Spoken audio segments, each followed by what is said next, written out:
और मेरा सनातनियों, रक्षाबंधन आने वाला है और कोई ना कोई प्रोपेगेंडा जरूर आएगा कि कैसे राखी जो है पैट्रियार्की को दर्शाता है, जहाँ पर पुरुषों को ज़्यादा ताकतवर दिखा जाता है और महिलाओं को कमज़ोर। और नई खबर तो ये आ रही है कि एक हिस्टोरियन है राना सैफी, जो कि ये बोलती हैं कि राखी तो एक मुगल फेस्टिवल है और मुगल अपनी बहनों से कितना प्यार करते हैं ये तो हम सब जानते हैं। पर मैं आज आपसे एक प्रश्न करना चाहता हूँ कि रक्षाबंधन क्यों मनाया जाता है। कुछ लोग कहेंगे कि भाई बहन को प्यार को दर्शाता है, कुछ लोग कहेंगे कि ये कुछ और है, बट सटीक आंसर क्या है? और जब रक्षाबंधन में भाई अपनी बहन की रक्षा का प्रण लेता है तो भाई को उपहार क्यों देना पड़ता है? अगर रक्षा बहन की हो रही है तो उपहार तो बहन को देना चाहिए। अब आप सब लोग कंफ्यूज हो गए होंगे और इसी कंफ्यूजन को दूर करने के लिए आपको मैं 3 कहानियां सुनाऊंगा, जिनको सुनने के बाद आप लोग सब समझ जाओगे। तो पहली कहानी है राजा बलि की। तो सतयुग के अंदर देव और असुर का संग्राम चलता ही रहता था और उसी के प्रयास में राजा बलि एक यज्ञ कर रहे थे जिनसे उनको स्वर्ग की प्राप्ति हो जाती। और तभी देवराज इंद्र विष्णु जी की शरण में गए और विष्णु जी ने एक वामन अवतार लिया।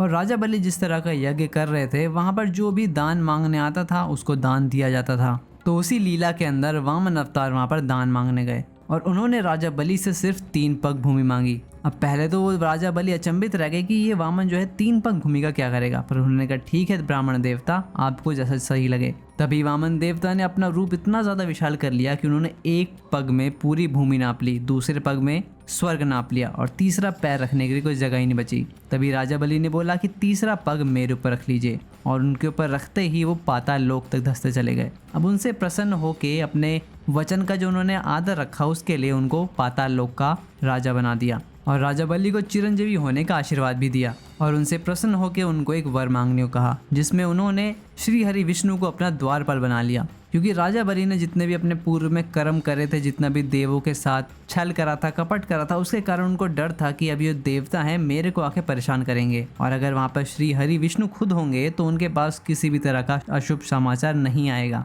पर जितना हम लोग बेसिक जानते हैं कि जितने भी त्रिदेव हैं ये बहुत ही महत्वपूर्ण है, इनमें से कोई भी एक अपना कार्य नहीं करेगा तो पूरी व्यवस्था ही बिगड़ जाएगी और ऐसा ही हुआ। तभी सारे देवता लक्ष्मी माता की शरण में गए और उनसे बोला कि अब आप ही कुछ कर सकती हैं। लक्ष्मी माता अपना रूप एक स्त्री का धर के राजा बलि की सभा में गई और वहां पर उनको एक रक्षा सूत्र बांधा और उनको बताया कि इस सूत्र को बांधने के बाद आपके जीवन में किसी भी तरह का अशुभ समाचार नहीं आएगा। और ये सुन के राजा बलि ने उनको कहा कि आपने मेरी एक बहुत ही महत्वपूर्ण दुविधा का अंत कर दिया, अब आप मुझसे कुछ वर मांगिए। तो तभी माता लक्ष्मी ने वहां पर विष्णु जी को मांगा और उनको बताया कि कैसे विष्णु जी अगर अपना कार्य नहीं करेंगे तो पूरी व्यवस्था ही बिगड़ जाएगी। अगर पहली कहानी सुन के आपको थोड़ा कंफ्यूजन है तो सेकंड कहानी आपकी और सहायता करने वाली है। अब ये कहानी तो सबसे ज़्यादा फेमस है क्योंकि इसमें शिशुपाल हैं और श्री कृष्ण जी। अब शिशुपाल जी को 100 गलतियां माफ करी थी भगवान कृष्ण ने और जैसे ही उनकी 101 गलती हुई तो सुदर्शन चक्र ने उनका सर धड़ से अलग कर दिया। और एक लीला को खेलते हुए श्री कृष्ण जी जब सुदर्शन को वापस ले रहे थे तो उनकी उंगली से रक्त निकलने लगा। तो तभी द्रौपदी ने उनकी रक्षा करने के लिए उनको एक रक्षा सूत्र बांधा था। अब ये लास्ट कहानी जब सुनने वाले हो ये आपको सब कुछ समझा देगी। जैसे कि सतयुग में देव और असुर का संग्राम चलता ही रहता था, वैसे ही एक युद्ध में जो देवता थे वो हार रहे थे।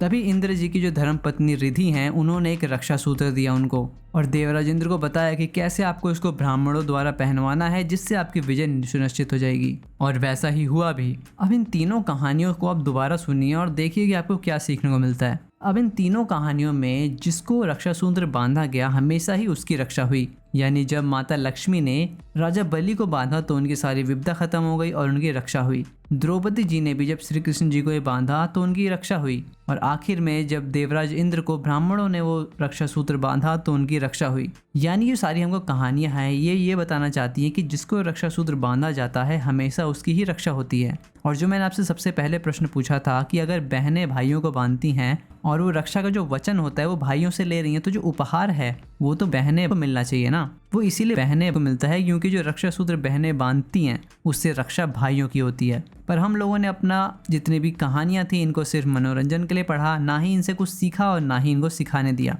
इसी के कारण हमारे धर्म का आज नाश हो रहा है। बट यहाँ पर एक और प्रश्न आता है कि कैसे ब्राह्मणों के द्वारा जो बांधा गया था वो सारी कहानियां लुप्त हो गई और सिर्फ बहन भाई का ये प्यार बन के रह गया। बल्कि ऐसा बिल्कुल भी नहीं था। आज भी कई ब्राह्मण जो हैं मंदिरों जो पुराने हैं वहां पर इनको रक्षा सूत्र कह के बांधा जाता है। कई सारे जो गुरु होते हैं वो अपने शिष्यों को ये बांधते हैं। कई सारी जो माताएं होती हैं वो अपने बच्चों को भी बांधती हैं। बट ये ज्ञान किस वजह से लुप्त हुआ वो आपको आगे पता चलेगा। हमारा जो भारतवर्ष है ये 1000 साल से ज्यादा से युद्ध के अंदर झुका हुआ है। चाहे यहाँ पर अंग्रेज आए, यहाँ पर मुगल आए, चाहे यहाँ पर पोर्चुगीज आए, हर किसी ने हम पे आक्रमण करा और उनसे बचने के लिए हमारे यहाँ के जो पुरुष थे वही लड़ाइयों में जाया करते थे। पहले महिलाएं भी युद्ध में जाया करती थी, पर फिर कुछ ऐसे नीच लोग आए जिन्होंने उनको मारने के बाद भी उनके शरीर के साथ ऐसा दुर्व्यवहार करा कि उनकी आत्मा ही मर गई। पर जब सारे पुरुष जो है लड़ाई करने जाया करते थे तो उनके पीछे रह जाती थी सारी स्त्रियां, डर में, दुख में, अपने जितने प्रियजन होते थे उनकी आशा में कि वो कब लौटेंगे। इसीलिए वो उनको रक्षा सूत्र बांधा करती थी। अब जब सारे पुरुष ही जाया करते थे, इसी वजह से एक तरह से रीति रिवाज बन गया कि सारे पुरुषों को ही ये बांधा जाए, क्योंकि सबसे ज़्यादा अभी उनको रक्षा की ज़रूरत उन्हीं को है। और जो सबसे ज़्यादा इमोशनल होती हैं वो आपने आसपास नोटिस करा होगा कि वो फीमेल ही होती हैं। अब ऐसा इसलिए क्योंकि मेल्स को हमेशा से ही सिखाया जाता है कि कैसे आपको अपने इमोशन को कंट्रोल करना है। अब ये बहुत ही ज़्यादा इंपॉर्टेंट इसलिए था क्योंकि जब हम लोग लड़ाई के अंदर हैं वहाँ पर आप इमोशंस नहीं दिखा सकते। अगर सामने कोई मर रहा है, कोई बहुत ज़्यादा तड़प रहा है, वो आपका दुश्मन है, तो आपको उसको मारना ही पड़ेगा। आप वहाँ पर मानवता दिखाओगे तो आपके यहाँ की स्त्रियाँ, आपके यहाँ के मंदिर, आपके यहाँ जितने भी गुरुकुल हैं सब तोड़ दिए जाएंगे। इसी वजह से हमको कठोरता दिखाते हुए अपने इमोशंस को अपने अंदर रखना होता था। अगर आपके आसपास सारे योद्धा हैं और आप वहाँ पर रोने लगे तो सबका ही मोरल डाउन होगा। और आज भी ऐसा देखा जाता है, जितने भी हमारे कमांडो होते हैं, पुलिस बटालियन में लोग होते हैं, वो इमोशनली बहुत ही ज़्यादा स्ट्रांग होते हैं। और इसी कारण आज ऐसा आपको देखने को मिलता है कि सिर्फ बहनें ही भाइयों को राखी बांधती हैं, क्योंकि वो उनके चारों तरफ एक ऐसा सुरक्षा कवच बनाती है जिसको आप आज की साइंस से नहीं समझ सकते, क्योंकि साइंस जो है भी बहुत ही ज़्यादा इवॉल्व कर रहा है। आपने देखा होगा कि कैसे हमारे व्रत को, हमारे यहाँ के योग को आज साइंस अपने अंदर सोखने का प्रयास कर रहा है। हमारे व्रत को इंटरमिटेंट फास्टिंग के नाम पे वहाँ का साइंस अपने अंदर समा चुका है। अब वो उसी कंसेप्ट को ऐसे प्रदर्शित कर रहा है जैसे वो उसका खुद का है। योग को वो अपना बना चुके हैं, अपने यहाँ पर कई सारे ऐसे स्कूल्स बना चुके हैं जहाँ पर वो योग सिखाते हैं। तो आने वाले टाइम में ये सोच के रखिए कि वो ये सारी चीज़ अपने अंदर संभालेंगे और इसको कोई नाम देके सब खा जाएंगे। इवन आपने अभी भी देखा होगा कि वो लोग कुछ अफर्मेशंस वगैरह करते हैं कि सुबह उठ के हमको ये सब चीज़ें बोलनी चाहिए जिससे हमारा टाइम जो है अच्छा जाएगा, हम अच्छा ज़्यादा इवॉल्व कर पाएंगे। तो हमारे जितने भी गुरुकुल थे वहाँ पर जो मंत्र सिखाए जाते थे वो सब भी तो सेम ही थे कि जिससे आपका दिन शुभ शुरू हो। आप लोग जब सुबह उठो, सूर्य को अर्घ दो या फिर योग करो, वो इसीलिए ताकि आपको जो दिन है आने वाला वो अच्छा जाए। हमारे यहाँ के बड़े बूढ़े कहा करते थे कि भाई शुभ शुभ बोलो, कुछ अशुभ मत बोलो। आज लोग उसी को बोलते हैं कि यार आप पॉजिटिव सोचो, या फिर लॉ ऑफ अट्रैक्शन, आप जो सोचते हो आपके साथ वही होता है। और वैसे भी कितना भी साइंस कर लो, जब एक बहन और भाई के बीच का जो प्रेम है उसको समाने वाला ये त्यौहार हमारे यहाँ सबसे ज़्यादा अनोखा है। हमको गाली देते देते आज बाहर भी ऐसे कई सारे डे बन गए हैं, जैसे sibling day, father day, mother day, ताकि वो इस रिश्तों को सेलिब्रेट कर सकें। पर इसी चीज़ को करने के लिए वो हमको पहले गाली दिया करते थे। और आगे भी आप देखोगे कि कैसे हमारी ही चीज़ें कॉपी करते करते वो कल को हमको ही बुरा बोलेंगे। और आज अपने चारों तरफ देखो, जो समाज हमको पहले बुरा बोला करता था आज वही हमारी चीज़ें फॉलो कर रहा है। और यही हमारी विजय है कि हम लोग अपने धर्म पर अडिग रहेंगे, अपने धर्म का पालन करेंगे और अपने धर्म का सम्मान बढ़ाते रहेंगे।